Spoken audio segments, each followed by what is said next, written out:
Connie Willis, the podcast.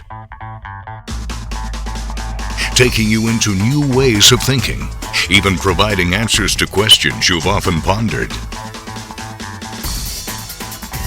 Connie Willis, the podcast. This is a Connie Willis exclusive. Whistleblower. What you're about to hear has never been heard anywhere else. This is Connie Willis, the podcast. Connie Willis back with the private military, government contractor, and U.S. Navy Special Warfare veteran. Robert Treat is with us discussing his life, his background, and what he sees for the future and what he has learned along the way that he's going to tell us about. Whistleblower, informant, as well as deathbed confession. Go to the GoFundMe that is in the description. Informant. This is one thing I learned through questioning where their ships come from. It was one of my questions as a child. Like I said, I was precocious and scientifically oriented. I was very curious about their ships and why so many of their ships seem to look like 1970s sci-fi movies. Mm-hmm. They do. They do. Mm-hmm. They look hokey. That's why these photographs are like, oh, that has to be fake. That looks cheesy. That's the way they look. Yes, it is. I've seen them. I've seen them myself in the air. I've seen them. Yeah. So I was very curious about that. Like, why this design? Right. And they told me that their vessels are their form follows the function, right? They're not governed by stylistic elements, and then they try and cram the technology into this stylized thing, right? The style evolves from how it works, right? And we do exactly the same thing. We fly in airplanes because all we have is wings and engines, and we bolt the engines onto the wings, and the thing flies. But if we had different technology, our aircraft would look different, right? The form follows around the function. Okay? Yeah. And with them too, their propulsion system, that's the style. That's the form the vessels have to take for that technology to work. But I want to tell you something. I saw one time, and the word that came to me when I saw it was primitive. It looks yes. I knew that thing, but I also knew it had been around for a long time, that ship. They don't need buttons and keyboards and switches and doorknobs, right? Yeah. Because their technology is psychically interactive. Nice. Right? And through scavenging their technology, that's why we tried to invent mind-controlled aircraft. If you remember, the projects in France, 25 years ago, when we were building these headsets with these electrodes on them, trying to get pilots to be able to fly their aircraft with mental processes. They think it, and the aircraft does it. Right? We got that idea from their ships. Mm-hmm. You look in there. There's no joystick. There's no flight control. There's no computers. And that's a giveaway to me when I watch these UFO documentaries, and they're describing, oh no, this cube, this computer. Like, no, they don't have that. That's we do that. Yeah. They don't do that. They don't need to. They think it, and their technology follows it.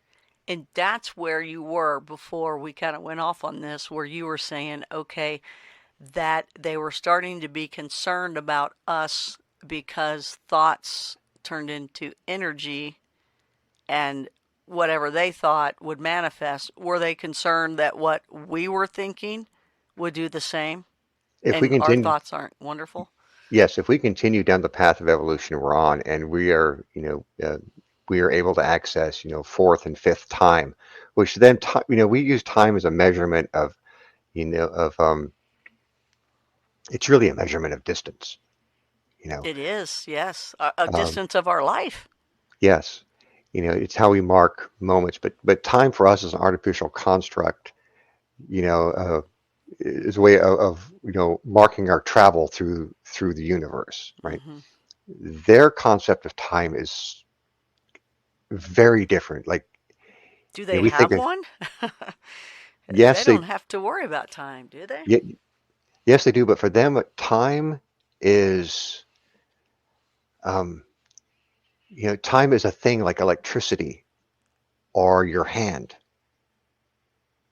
It's a creative element. Right? We think of the elements as fire, air, earth, water. Well, time is a fifth element. Mm. It's not a dimension, it's an element. They have control over it, we don't. Yes. So they think it happens, right? And if you go back to even the biblical references, in the beginning there was the Word, and the Word was God, and God spoke light into it. He said, "Let there be light," and there was light. That's them. And could you imagine a human being with that capability, as savage and as warlike? Our entire culture is based around wholesale murder.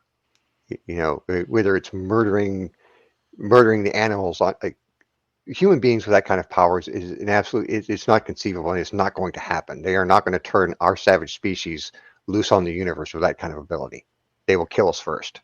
So they're the ones who have dampened our abilities to manifest every thought. They've left us alone, and that's why they do the test. That's why they monitor us so closely. Is they want to keep track of how far we're progressing. Oh. And when I first read about the indigo children, I was like, "Uh-oh, here we go." Mm-hmm. This is serious. We have mutants that are mutating into the next level of existence. Well, that full hybridization project that they began, absolutely, it's all going to start happening, right? They knew that, I guess, so that's why they're doing that testing too. They knew that was coming. Yeah. Right, that we're going to get stronger and stronger. So that's what you just said. So. And so, learning everything I learned from them, when I see things here in our culture, in our civilization, it's all related to the fallen and how they're trying to build themselves back up, right? And conquer the ones that beat them in the first place, right? They're trying to get their technology back. They're trying to get their access to the universe back. And they're trying to do that through mankind because we are the best resource that they have at the moment. Informant. What you just heard has never been heard anywhere else. This is Connie Willis, the podcast. Informant. Learn more about Connie, her guests, and be sure to join her private membership shows, Blue Rock Talk and Connie After Dark, at ConnieWillis.com. Whistleblower.